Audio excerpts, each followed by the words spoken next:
Hello everyone, welcome to Club Deck Corner here on Club at 22, the Rangers podcast. We are live on YouTube tonight, so get yourself subscribed to this channel, get yourself involved in the live chat as it's been a rather quiet 48 hours, hasn't it? My name is Scott Carney, joining me tonight, first of all, was Ali Pearson. Ali, how are you?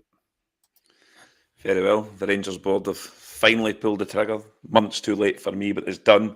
We can look to the future as Rangers fans now, but yes, there's a lot to get into tonight. Yes, there is. And Nicky Oven, how are you, mate? Yeah, same as Ali, mate. Good news in the end that they've pulled it. Again, they've pulled the trigger, sorry. Again, you could argue it should have been done a hell of a lot sooner. They would have shown more as a board if they'd done it sooner, but hey-ho, there's a lot to get through tonight, mate. So looking forward to catching up. Yes, there is obviously a lot to get through tonight. It's just been a bit of a whirlwind of 48 hours. I think it's never quiet. Ali and I made the reaction pod on Saturday after the game, and I'll be completely honest. I didn't expect to be sitting here tonight with the news that we all wanted. I just didn't see it happening. I really didn't. So it's all moved very quickly. But I think it's I think the decision, be it taking far too long to get to this decision, the right thing has been done. So we will start. Obviously, I know there's a lot to get through, but we'll start with Philip Clement, with the news that was broke last night about 6 o'clock by Chris Jack, that Philip Clement has been sacked. It took Rangers another 3.5 hours to release 2 paragraphs worth on the website about it, and again about a bit of a strange scenario really last night. We were all on a bit tenterhooks waiting for the official confirmation, I think, of it being done, but this morning or this afternoon even, there was another announcement made, and it was more of a statement along with that, so I will read that just now. Rangers Football Club can today announce Hall of Fame member and former club captain Barry Ferguson is to become head coach of the men's first team until the end of the season. Ferguson, who won 5 league titles, 5 Scottish Cups and 5 League Cups across 2 spells at Ibrox, will be joined by coaches Isame Chari, Neil McCann, Billy Dodds, Alan McGregor. As confirmed yesterday, Philip Clement is leaving the club. In addition, Alex Ray, Colin Stewart, Stephen van der Hayden will also be departing. Rangers FC would like to thank Philippe, Alex, Colin and Stephen for their contribution and commitment. They will always be welcome at the club. Brian Gilmore will remain with Rangers to continue to bridge the gap between the academy and the first team, with the ongoing review of the footballing review even will continue on, and a new permanent manager will be appointed in the coming months. Patrick Stewart commented on it as well, but I think the major bit to come from the bit that Patrick Stewart added was that the problems run deeper than the manager, and this is why the kind of footballing review will continue on. Ali, obviously there's a lot to get into, and we will just start solely on Philip Clement. It's always bittersweet when a manager that I believe should get the sack does get the sack. It really does, because even my missus said it last night when the news finally broke. She was like, "You don't seem overly happy about it." I was like, well, ultimately I think it's the right decision. I don't think Philip Clement should be Rangers manager, and I had not thought that since Kilmarnock last year. However, us now sacking a manager and the length of time it took us to do it and the manner that it took us to get to it is slightly embarrassing, considering we doubled down on Clement I don't know how many times. But it is bittersweet because ultimately it results in my team not performing well on the football pitch. So yes, it's the right decision. I don't think Clement should have been the Rangers manager, and it was unable to continue. But you do always end up a bit of kind of feeling a little bit bittersweet because we are almost back at the start again, and we've been here many, many times before. But yes, on the initial decision anyway to be done, is it better late than never? They should have done it. You mentioned Kilmarnock away, which was months ago. It was way back when I was on holiday last year. That's what it was. I would have pulled the trigger then. We didn't. We've kicked the can down the road. I thought after Queen's Park that would have been the final nail in the coffin for him. He survived that on the back of a good European run, from what we're saying.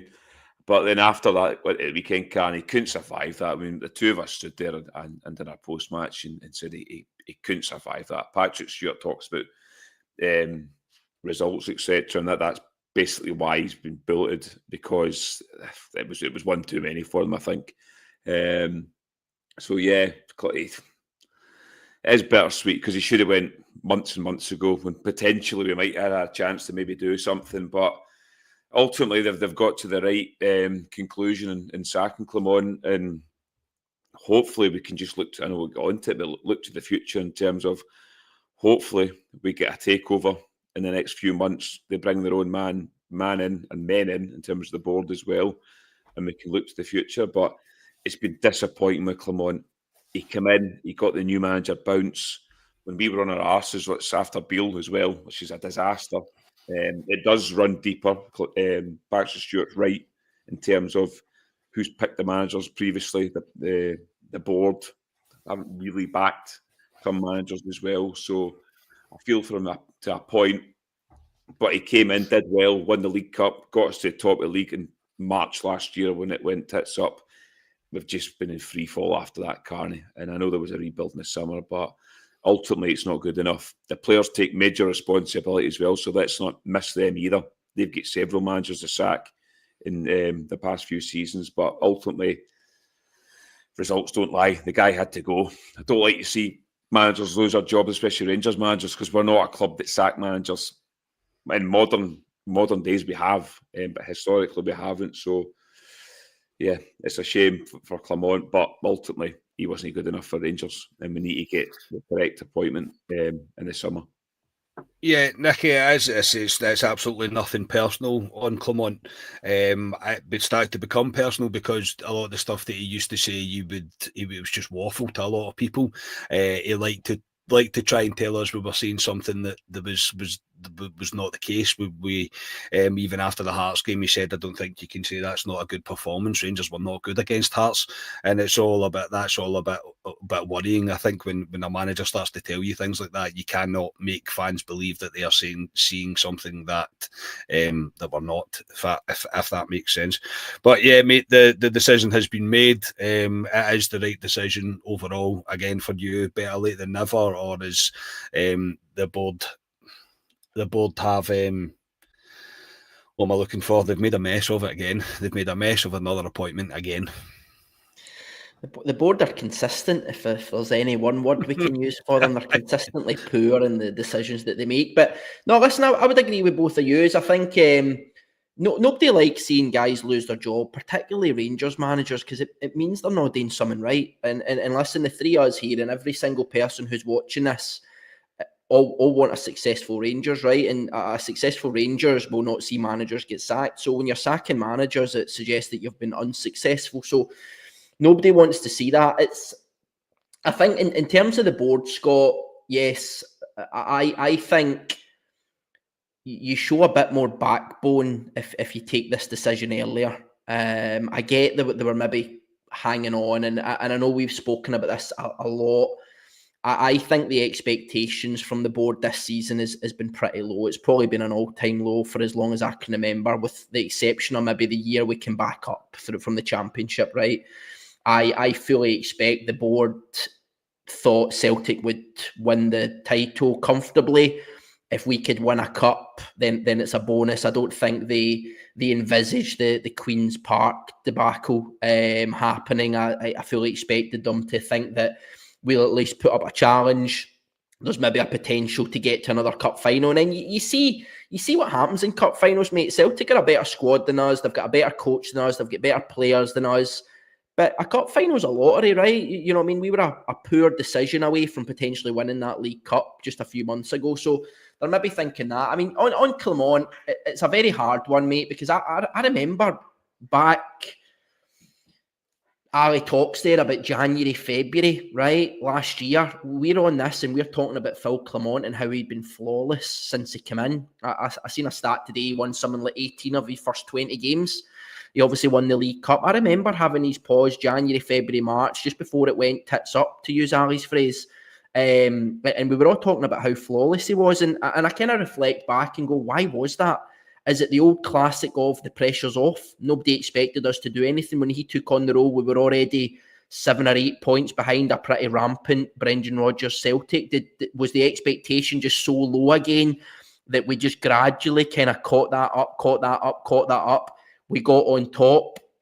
And then we do what we're best at doing, which is shit the bed. And Ali's right. It's just been in free fall since then. Since March, you look at the underlying numbers. It's been really, really poor. And Clement's not done himself any favours. I talk a lot about Philip Clement. I don't think he's a philosophy guy. I think he's very, very reliant on this board getting him the tools to do a successful job. And the by saying tools, I mean getting him quality on the park. And I don't think the board have necessarily done that. I think they've maybe failed him a wee bit. But likewise, Clement is not unscathed here. The players are not unscathed. I am sick and tired of reading things saying players have seen another manager off. Why are we still allowing the same players to down tools, right? Why are we making the same mistakes over and over again and allowing players to dictate decisions at board level, right, by removing managers? So yeah, I don't think the board have helped, but Phil Clement has not helped himself, right? You look at some of these pressers; they've been a joke. I think as soon as he's come under pressure, he's folded a bit. I think some of the stuff he's come out with, Scott, you used the word waffling, right? That's exactly what he's done. He's talking about the 4 pillars. He's having digs at Michael Beale. He's not really improved anything, right? You talk about the physicality, the fitness, the injury record. He's not really cleared any of that up. No. So, yes, it's absolutely the right decision, mate. He should have been removed probably far earlier than what he was. But again, it's just this board. Are they holding fire in the hope that we do a drastic 180? And it's just got to a point where they've thought, you know what, this isn't happening. And I think it got to the point, mate, that he was actually doing more damage now over the last few weeks. He was doing more damage now than good. And if you think about the Europa League, I think the trajectory we're on at the minute under Philip Clement, I think we would have got absolutely gubbed off the Jose Mourinho's Fenerbahce right now. Maybe with the new guys coming in, it just provides a wee bit of freshness, that bounce, and maybe we see a wee bit of benefit in there, mate. But absolutely right decision. Agree with Ali. It's just several months too late. Yeah, I agree. It is too late. I think we've all known for a long time that Philip Clement wasn't going to be the guy to really bring Rangers any sort of domestic success, consistent, sustained success. I think a lot of fans had probably accepted that this year was going to be a transition, but there was no clear indication in what we were transitioning to. And I've said that I don't know how many times on this podcast for the past, don't know, at least 2 months or so. It's clear that we weren't going anywhere under him. Do I think he was dealt a kind of dodgy hand? Probably, yeah, I do. But I also think that he's had chances to make decisions in order to make improvements within the team, and his stubbornness and maybe his ignorance, maybe his arrogance, maybe all of it rolled into one, it's kind of resulted back to him not doing that. Ali, I think the Queen's Park game was the writing on the wall. Everybody knew at that point that it was that, and this will be kind of Bringley touching on Sunday, and as well to give criticism to the players who thoroughly deserve it. We've had a go at the board there, we've had a go at Clement, but the players cannot be excused for their attitude on Saturday. It was horrible, absolutely horrible. You've watched the game back, I'm sure we've all seen the clip, ironically, about Neil McCann talking about how Rangers are playing when they've done it on Sports Scene with the constant negative football. It's constant backwards. We are going 40 yards backwards instead of going 10 yards forward, which is probably a story we've seen under Clement. But on Saturday, the writing was on the wall, and I think for the first time after the game, Clement knew at that point that he was going to get his jotters in the morning. I think he knew fine well that it was happening, with comments like that's up for the board to decide, etc. And when he took this job on, the house was on fire, if you like, and he's not done anything but add fuel to the flames. I think with the whole time that he's been here, it just hasn't worked out. But we have to criticise the players at the same time, because on Saturday, mate, they were bordering on unprofessional at just how poor they were. Literally there because they had to be. The players we can't miss the players. Saturday was another shambles and embarrassment for the group of players that took the park, especially after, and I know the league's done, but especially after Celtic dropping points at lunchtime, you thought they would have went with a bit of pride, especially after Queen's Park, first game back at Ibrox. They can close the gap, make it look semi-respectable. And and eat into that gap after Celtic dropped, and they didn't. It's just pathetic the way they come out, Carney. And I know there's a lot of new players in that team, but there's still a core group of players that have been there for a while that need to go. They have to go, and you'll probably come on to it about certain players, but I've had enough of it. And they've done it under previous managers, Carney, just chucking it in. And I mean, how many managers have got the sack under some of these players? You looked at the Gio, Beale, and now Philip Clement, but Saturday was a shambles for the players. They were playing against St Mirren. St Mirren have beaten us back-to-back for the first time in 46 years or something. I mean, Clement was breaking records at the end there, and it wasn't good records.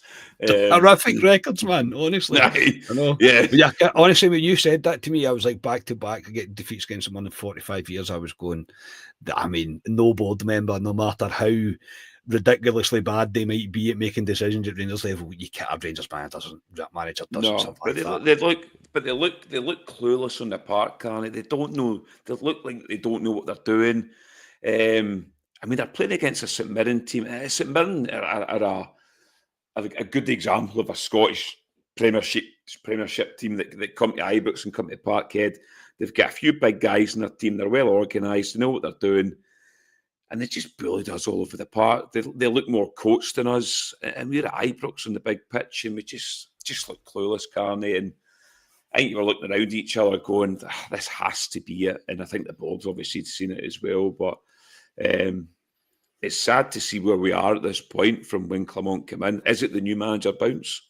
I mean, when Beale came in, he did the exact same. I think he went something like 18 wins or something out of a certain amount. So, the next appointment is massive for Rangers in terms of who they get in, but they need a guy that knows what he's doing, a winner, but a guy who can set up properly, and a captain to come in with him as well.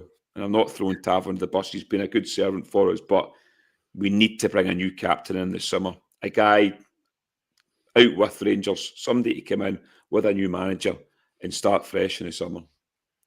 I agree. And again, I'm not turning this into a Tav bashing, although many in the chat would probably really enjoy that. But I'm at the point now where we've been here so many times where we've said we have to get rid of the core because there is real problems.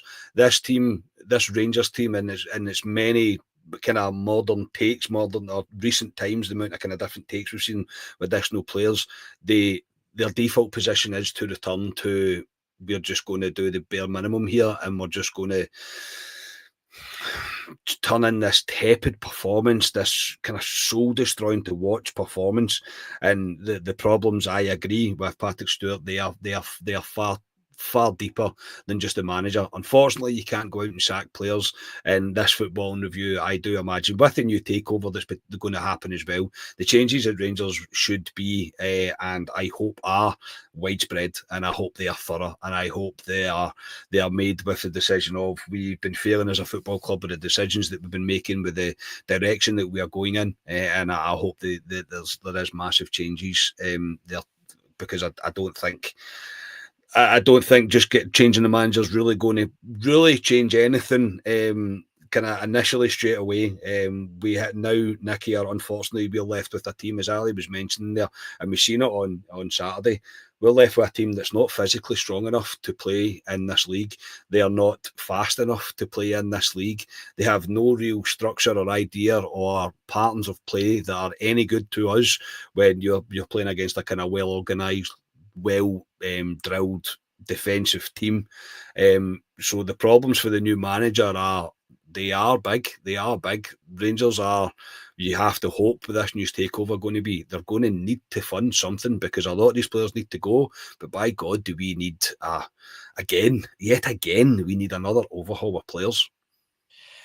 We do, mate. And I think that's one of the most alarming things for me with Clement, is that in the what was he here, 15 16 months, something like that? What did he join, the kind of October time, 16ish months? 16 months. He's still not worked out how to beat SPL teams. or SPFL, right?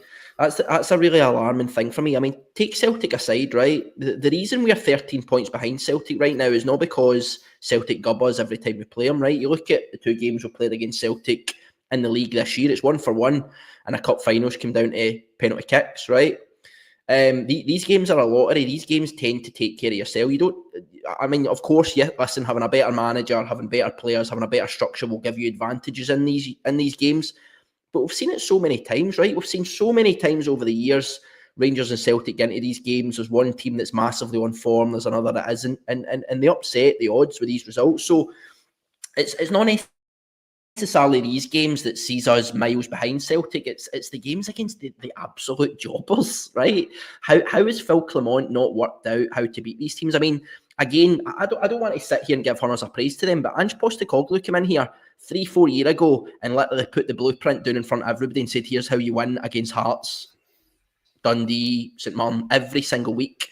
And 2 Rangers managers haven't even thought, you know what, I might just copy some of that. So that is really alarming for me. But again, I would come back to what Ali and that was saying, that the players are an embarrassment, right? I am absolutely sick to death of reading these players I've seen off another match. Who is allowing this, right? Why are we allowing players to dictate these managers, right? And again, that's against Clement as well, right? Because these guys are costing you your job, mate. Why are you not recognising that these guys are throwing you under a bus? And why are these guys not taking out your team, right? You're putting too much trust in the same individuals who are letting you down week after week after week. So I says to you offline, Scott, I seen that result come in with Celtic, and obviously I've got a few pals who are Celtic fans. I didn't even say anything. I didn't laugh. I didn't joke. Nothing at all, because I just thought we will 100% make an arse of this in a few hours' time. We will 100% make an arse of it, and sure enough, we did.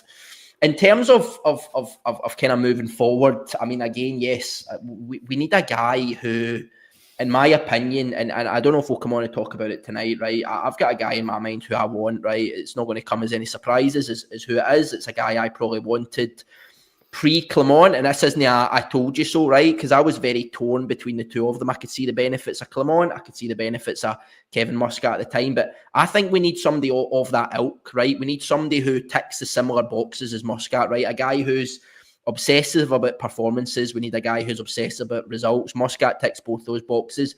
There will be a lot of other individuals across Europe, across the world, who tick the same boxes as Muscat, have that attacking philosophy, have that winning mentality.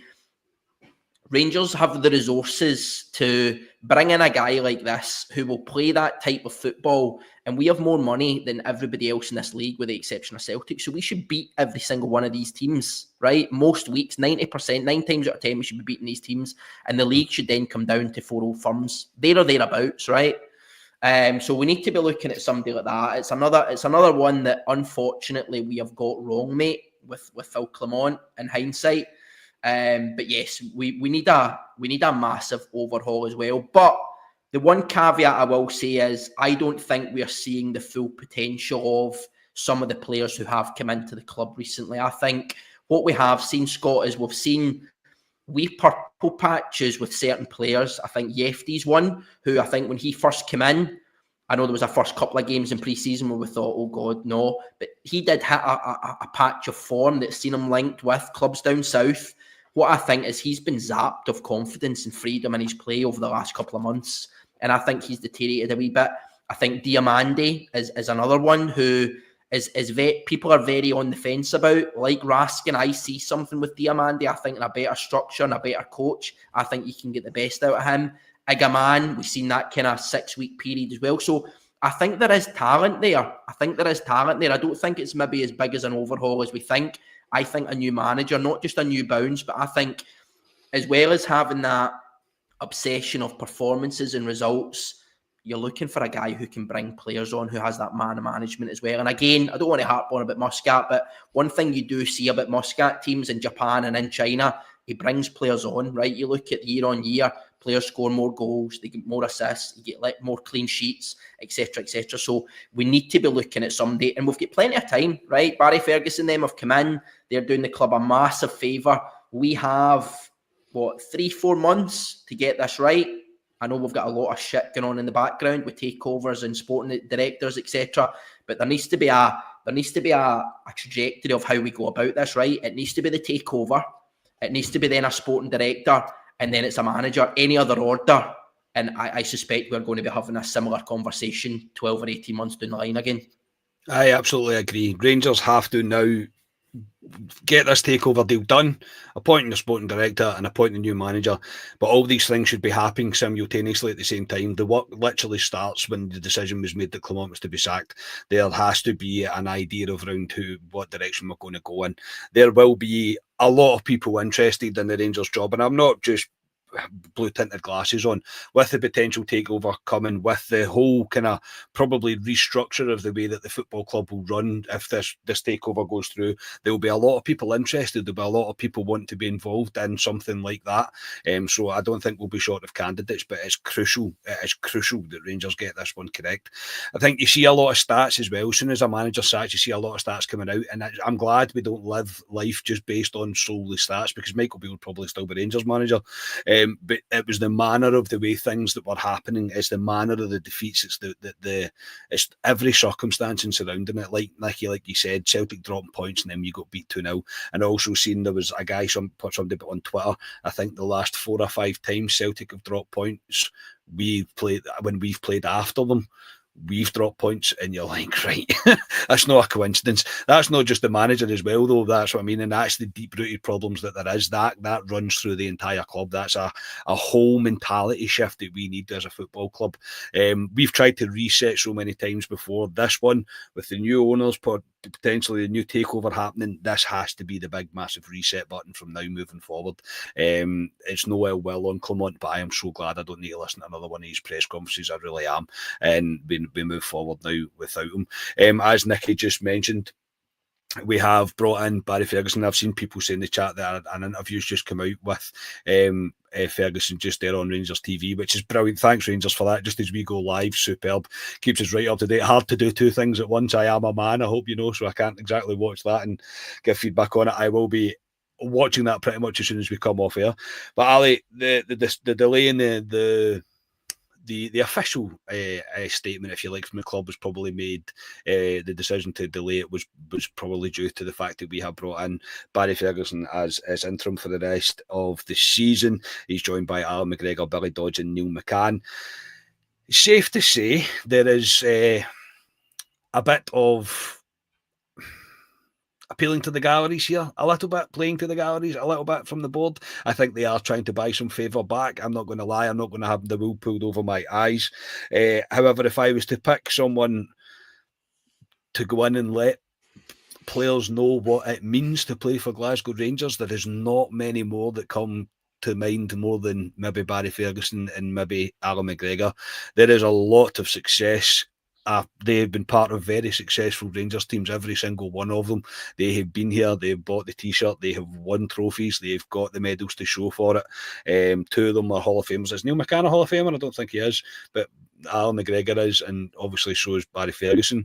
What's your initial take? He should be for that one night in May, mate, in my opinion. Oh, he should be. I know. Yeah, I know. I generally love Neil McCann. I think he's great. I do. I even like on sports scene and whatever else. I think Neil McCann is fantastic. I really do. I think he's great. But yeah, this one, I don't think many would have said it would have been Ferguson. I think we'd all would have thought the appointment would have been sort of internally. But with Ferguson coming in, all I'll say, some heads will roll in that dressing room with the boys and now in that dressing room, I think, which makes me smile. I don't know if that's a good thing or a bad thing, but I'm like, some of you are not going to know what's hit you when they get a hold of you. So what's your take on it?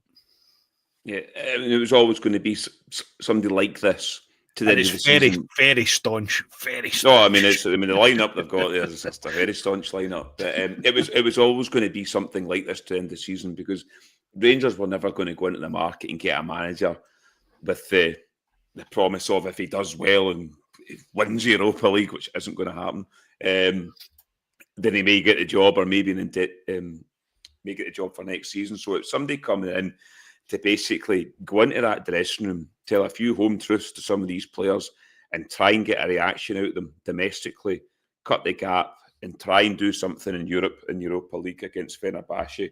So Barry Ferguson, if we've grown up with Barry Ferguson, Carney is when he was the captain at Rangers, came through as a young boy to Rangers. He understands Rangers. He bleeds Oh, he's Rangers. one of my heroes, mate. He's one of my heroes. Oh, and as a he's football one. player, He's my one club. guy. Oh, yeah. He's one guy that will not take nonsense. He'll go into that dressing room and he'll tell him exactly, alongside Alan McGregor, who will tell him as well exactly what's been happening. So, yeah, I think it's been clever by the club. If you want to give them some sort of praise and bringing them in, season ticket renewals are up soon. Obviously, we play at Ibrox on Saturday, which would have been a ghost town if Clement was still in charge. So I'll be interested to see what the crowd is for then. But yeah, it's a decent lineup. When you say Billy Dodds, he's managed, was Inverness he's managed not that long ago. Yeah, Neil McCann's also had a managerial stint at Dundee, speaks well on BBC Sports, all the time. Obviously, Barry Ferguson's had a short managerial career at was it Kelty Hearts at the time, so in Clyde, I think. So yeah, they've got a slight bit of experience, but it's really to come in and steady the ship to the end of the season, can it? Not make this. I mean, the league points total at the moment is embarrassing, but don't let it get worse. Come in, cut the gap, try and beat Celtic over the next 2 games, and do well in Europe. That's what they're in for, and try to get a tune out these players. So it'll be interesting because obviously we play Kilmarnock on Wednesday night. Will they get the bounce instantly? But they'll be in that dressing room, and there'll be some home truths to some of these players carrying exactly what it is to play for Glasgow Rangers, because a lot of these players don't deserve to wear that jersey right now. I agree. I'm not going to lie and say that I'm overjoyed about the possibility of seeing some sort of footballing revolution under Barry Ferguson. But Nicky, what I know for sure is that the standards that I have been so genuinely worried about the acceptance of second that seems to be running through the club. That this sort of second is okay sort of mentality that's been creeping in, and yeah, some of the players that don't understand what it is to wear a Rangers shirt, and I don't think anybody really misses a bit of criticism within that squad. I think they're all going to get a bit of a wake up call. As you say, it's not been made in a footballing decision, in my personal opinion. I know they've all got a wealth of experience, don't get me wrong, but they're not exactly standout candidates when it comes to managerial appointments. However, there's 4 guys there, mate, that have been there, bought the t-shirt, like I've said. So with Barry coming in at the head of it, I am not opposed to it. I'm really not. I'm like, okay, right, well, I just know for sure that these players, if they didn't understand what it is to play for Rangers and what it means to so many people around the world, I'd imagine by 8 a.m. tomorrow, they're going to know fine well exactly what it's all about. Yeah, I think so, mate.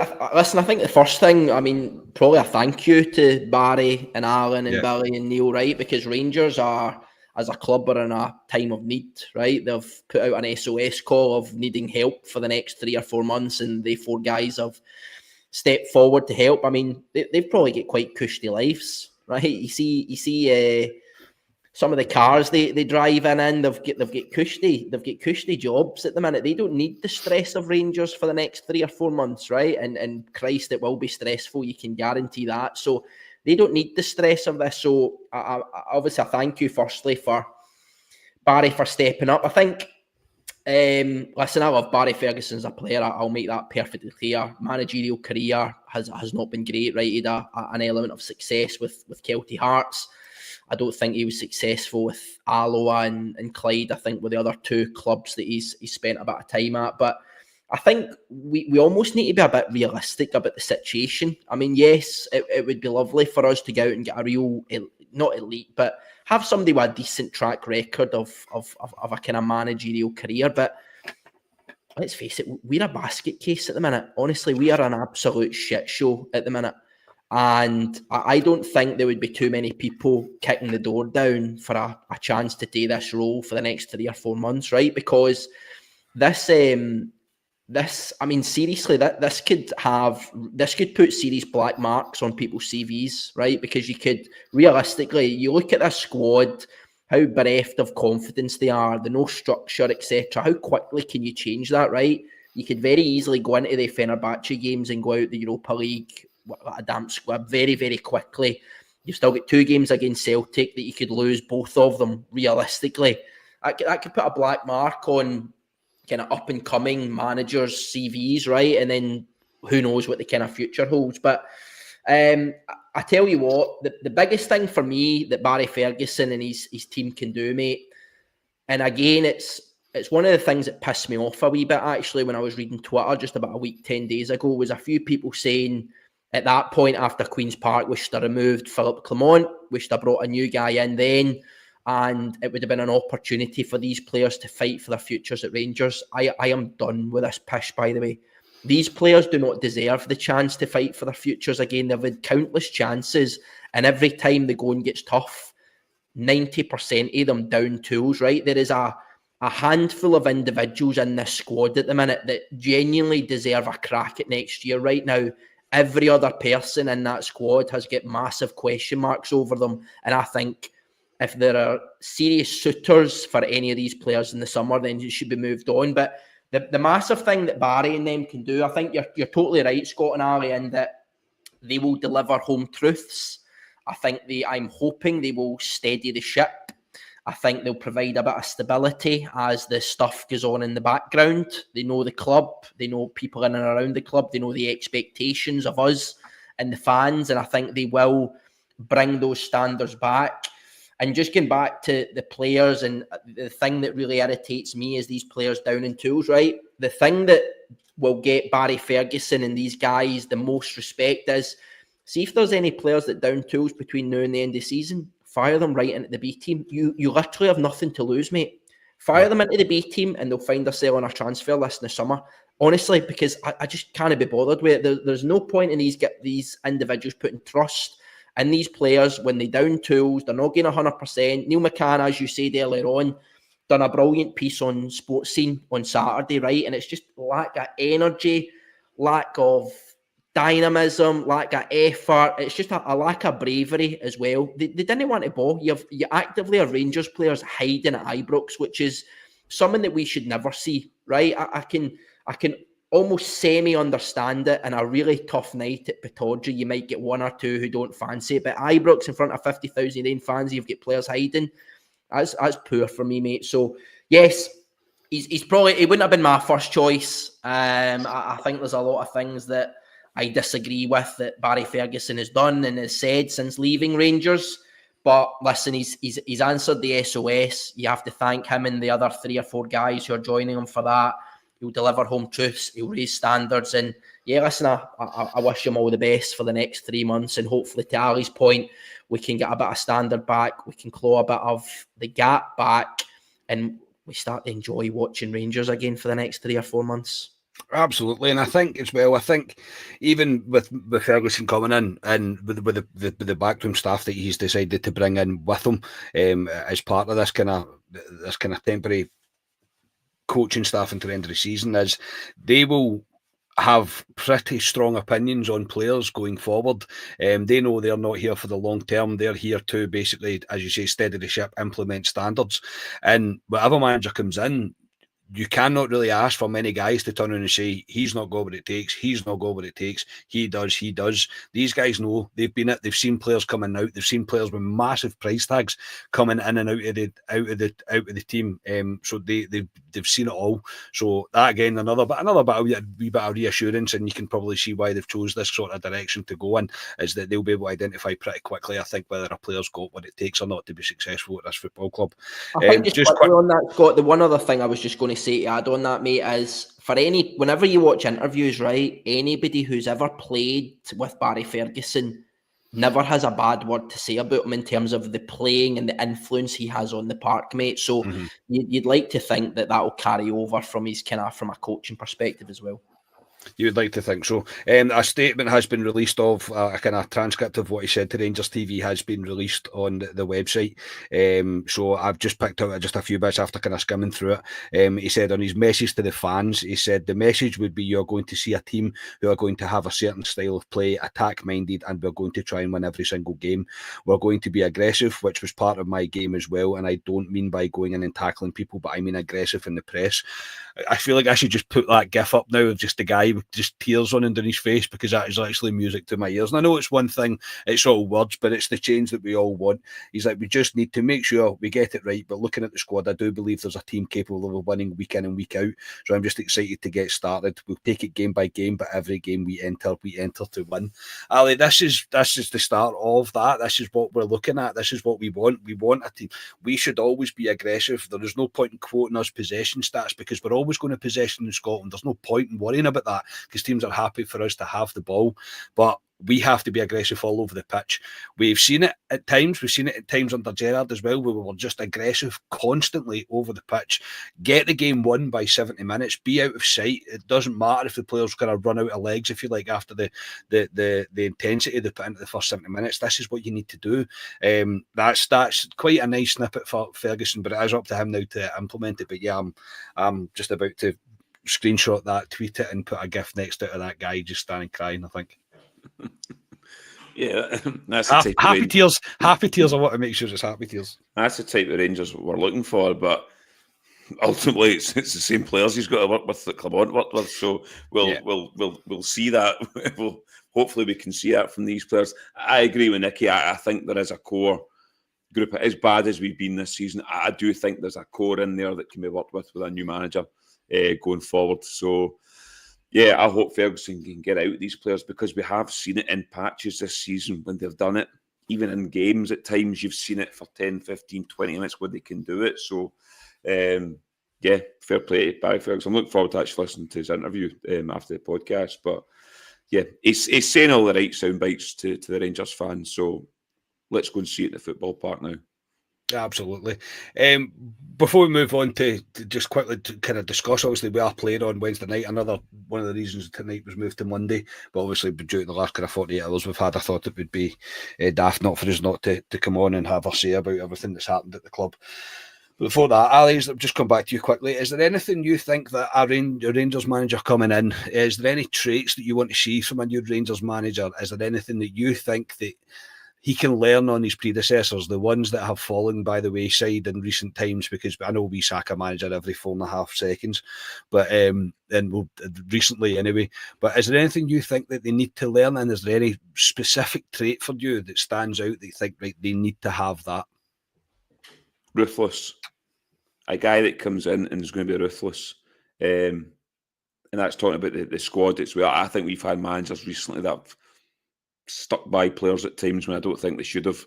I want a guy that's ruthless, a guy that's a winner. I know Clement's had a track record of winning in Belgium, but a guy that's a winner, a guy that a guy that can prove that he can tactically change games, and a style of play, an attacking style of play. Because Rangers have been born to watch. They were born to watch under Clement, born to watch under Beale, and at the end with Van Bronckhorst, the same, to be honest. So, yeah, I hate saying it. A guy similar to when Postecoglou came into Celtic, a guy with a similar philosophies to him, a guy that just goes out and, I mean, he, as you say, as Nicky was saying, he wrote the blueprint in terms of these teams in Scotland, battered them in the first 20, 30 minutes and the game was over. Thanks very much, Steve O'Gears, for the kind donation. We definitely deserve a pint after this season. God, more than a pint, probably. But, thanks very much, mate. That's very much appreciated, man. Thank you so much. Legend. But yeah, no, a guy with those philosophies for me. It's a big job for somebody in the summer, can. It's an exciting job, because if we get backed by new owners potentially, it is a very exciting time to be a Rangers fan in the summer. Not currently, but in the summer, and what we can potentially do with a new manager. So, yeah, that's the traits I'm looking for a Rangers manager coming in. Yeah, Nicky, I know you've said you've put your man forward at Muscat. He was obviously the one that looked like he was closest. The appointment looked like it was between Clement and Muscat. I know Muscat plays that sort of similar style, just constant attacking. They literally, I think they have about 75 shots a game on average, his teams, so they're not scared to have a go.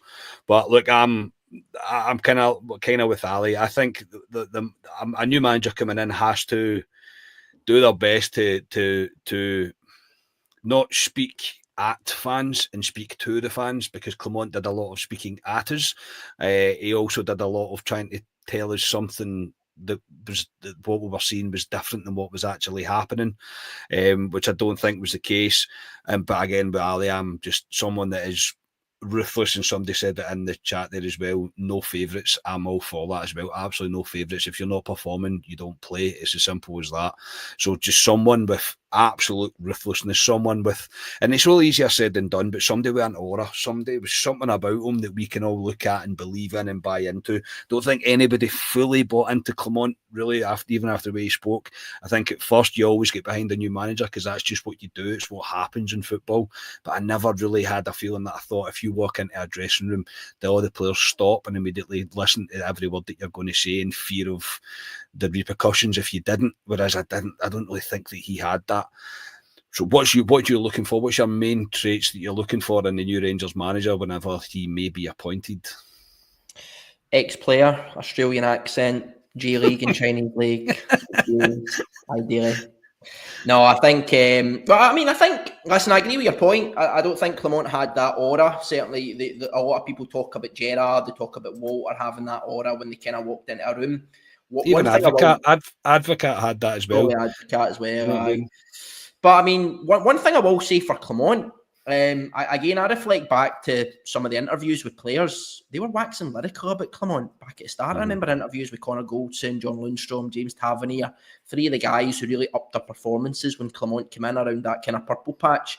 They spoke a lot about how good he was, how simple he made things, which again is an argument for another night. What the hell happened, right? Is he suddenly made things really, really complex? I don't know, because all of a sudden they've stopped doing all the very simple stuff that they kind of spoke about. But no, on a serious note, listen, Muscat's the guy that I wanted. And again, this isn't I told you so, because I was very mixed at the time. But Muscat's just the one because it's a name that's been kicked about. There will be lots and lots of individuals who have similar traits to Muscat across Europe, right? You just need to go and find them. It's the same as a recruitment, right? There's lots of talented individuals in areas that we just simply don't look because we tend to be dragging about the back end of the championship looking for journeymen, right, half the time. But I think, listen, for me, it's a guy who is absolutely obsessive about performances. Again, you talk about Muscat.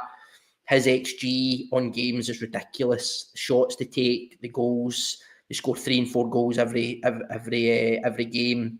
They attack constantly, but they don't lose a lot of goals, right? Defensively, they're sound as well because they've got a structure in. Again, you think back to those initial years under Gerrard, right? We were structurally so sound under Gerrard, right? We massively punched above our weight in Europe against some big teams because teams just couldn't break us down, right? We were aggressive in a press, and if they managed to get through the Morelos, the Kent, the Aribo, whoever the kind of front three was, then we'd a Davis, a Jack, a Kamara kind of structure there that really protected us. So I'd be looking for somebody who's absolutely obsessive about those performances, because as I say, Rangers have more money than everybody in this league with the exception of Celtic. And if you're obsessive about performances, we have the resources to put better players on that park than Hearts, than Hibs, than Dundee United. We will win games of football, right? We'll win all the games outside the Old Firm, where you win the vast majority of them anyway.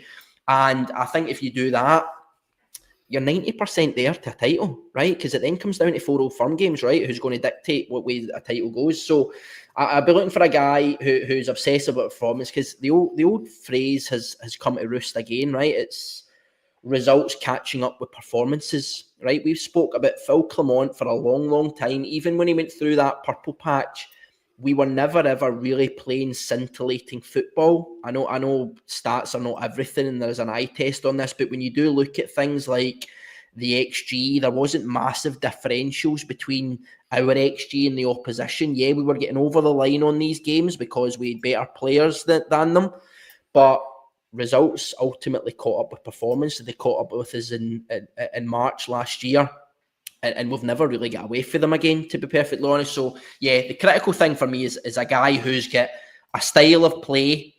He will relentlessly go for that style of play, and to Ali's point, the ruthlessness, right? If there are guys there who are not doing what this manager wants them to do, then they'll find themselves out the door, right? It's not I will spend the next 6 months working with you until you can kind of do it. This is the way I'm going to play. See if you're not willing to do it, I'll go and get somebody else who will, and you'll find yourself out the door. That's essentially what we need, mate. Yeah, exactly, mate. Absolutely spot on. For sure. I think it's what we need. We need someone that's just not going to really put up with any of the underachieving that's happening. The not applying yourself properly in every single game that we go out and play. We say all the time it's a privilege for players to wear the Rangers jersey and to be playing in front of the Ibrox crowd week in and week out. And some of them just fully don't understand what that means to all of us, really. What it means to the majority of to everybody really involved with Rangers. And it's a nice feeling to look forward to a game of football, because we don't really know what's going to happen. And on that, Ali, we'll try and finish with somehow trying to piece together what Wednesday night holds for Rangers. Obviously, we travelled to Rugby Park on Wednesday night to play Kilmarnock. I mean, it's a stab in the dark to think about what we're going to see. Are we going to see a change of shape? Do you expect a change of shape?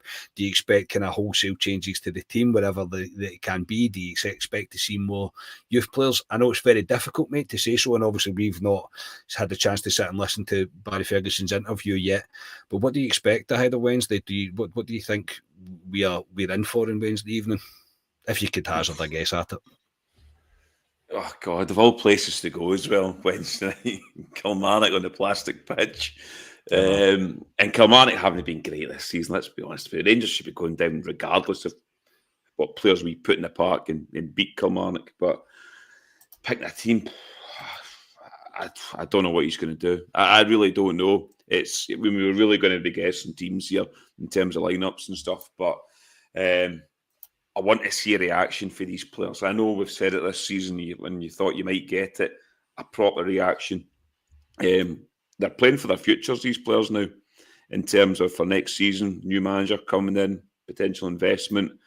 There will be money there in terms of shipping players out, bringing players in. So they are playing for their futures.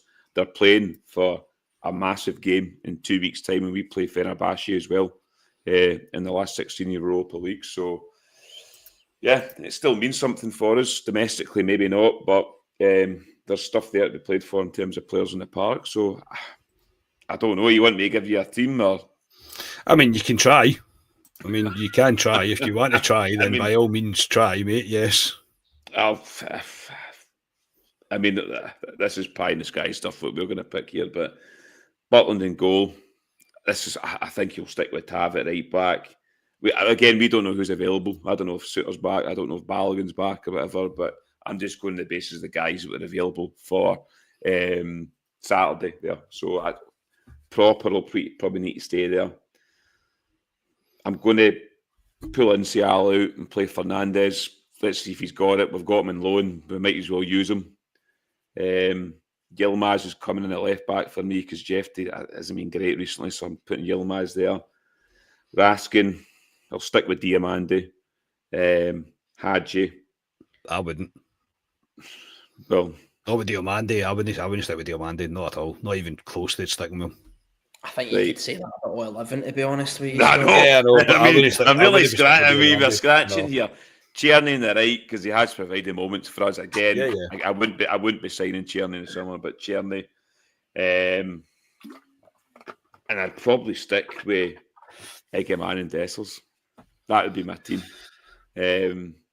But it's pie in the sky stuff. We don't know who's available, and you don't know what they're going to do. Are they going to rip the script up and go with something else? I don't think they'll rip it up that much, Carney. I think they'll go with a similar team to what we've seen, and can they get a reaction from them? Nicky, I'm going to try something here that I've never done while we're on a podcast, right? So I'm not cutting you short, but I'm going to try and load Fergie's interview up just now, and we can sit and watch it at the end of the end of this podcast to save us taking a random guess at what we're going to see on Wednesday night. So if this works, then we're all good. So let's see what happens here.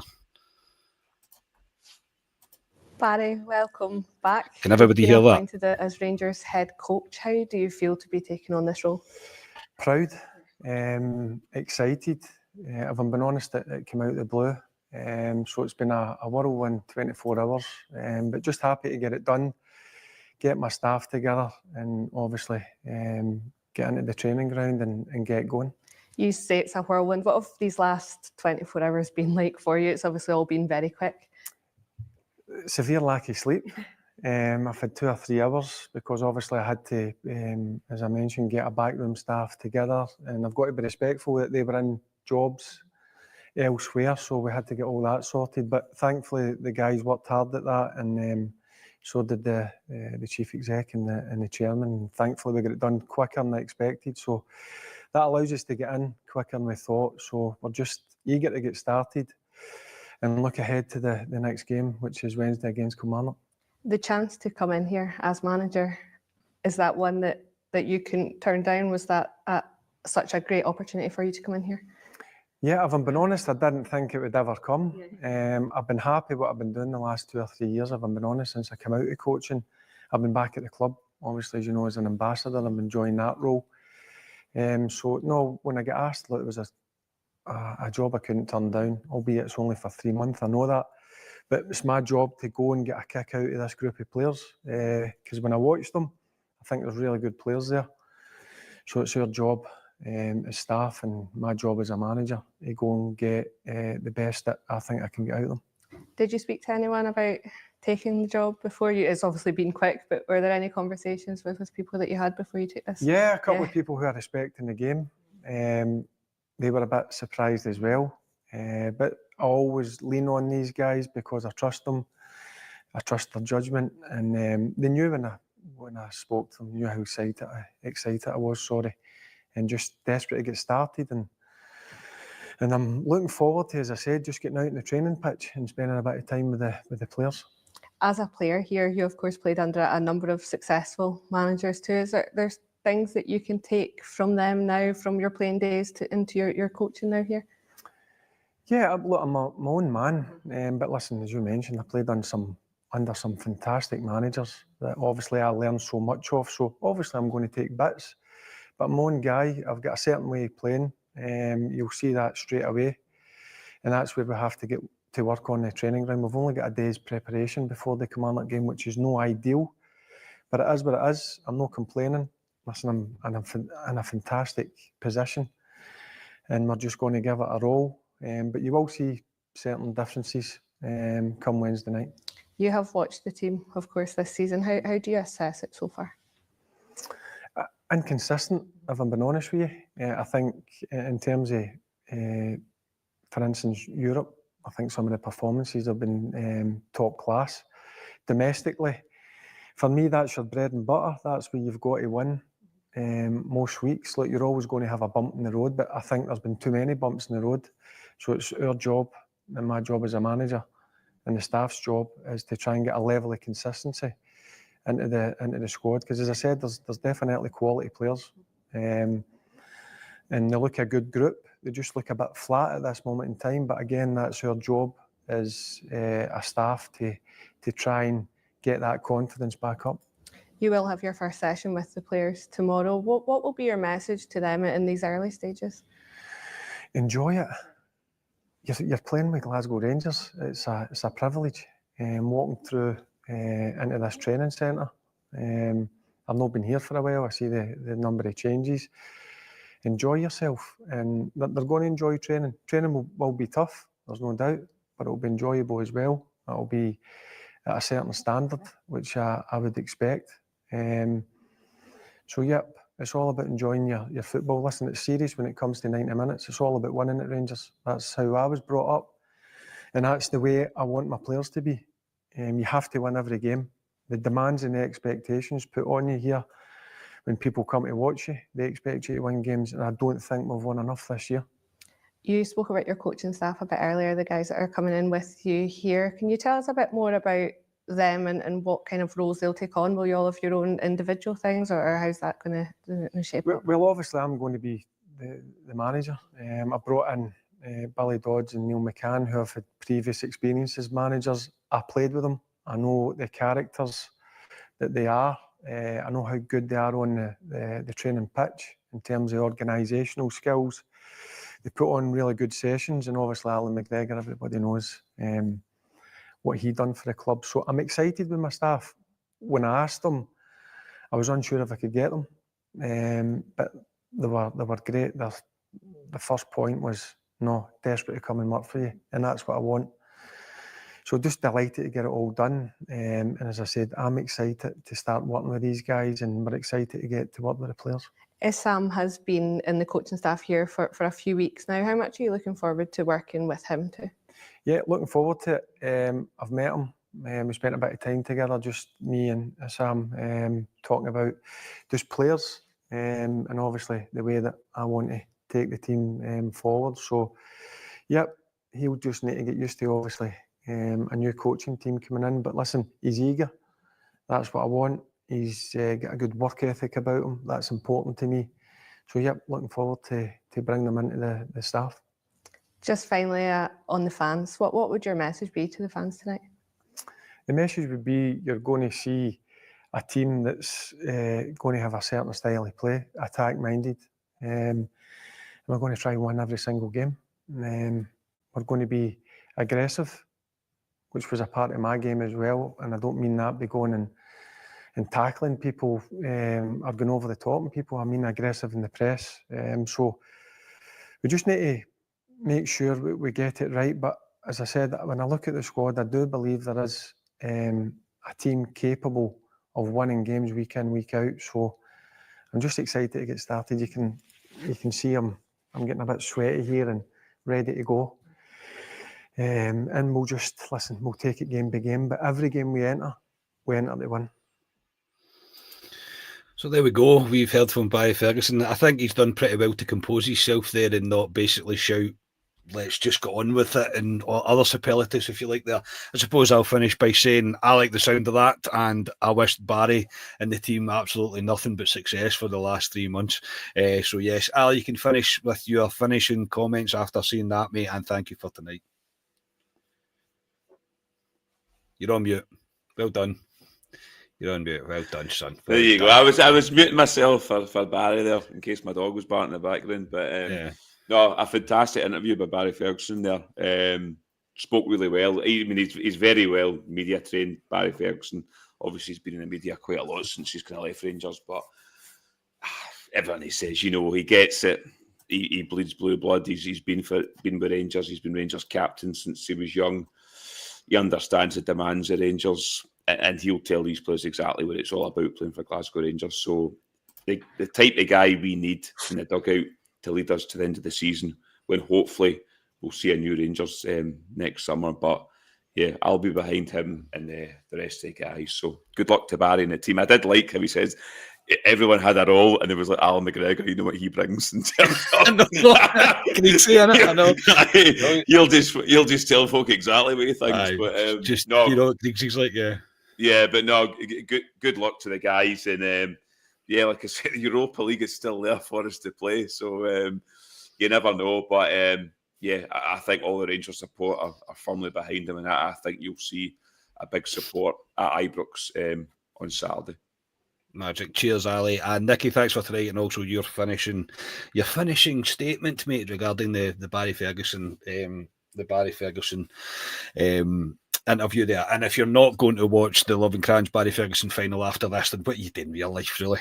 Exactly, mate. No, it was good. It was a good interview. A long way away from the Barry Ferguson that was portrayed so well on Only an Excuse all those years ago, mate, and the way he used to talk. But no, I think it was a good one.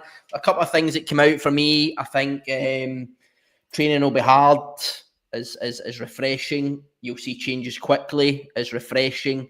You'll see a style of play that's aggressive and attacking, is refreshing as well. And I think the big thing for me was, but when we get into 90 minutes, it's win, and it's win at all costs, which is what you and I were brought up on, supporting Rangers and Barry Ferguson and everybody else. So yeah, talk's easy, right? We want to see it implemented on the park. Like Ali, I don't know how much we will see on Wednesday night. Barry's alluded to it. He doesn't have a lot of time on the training park, but I'd like to see some changes. I think it'll be a similar team, to be honest with you.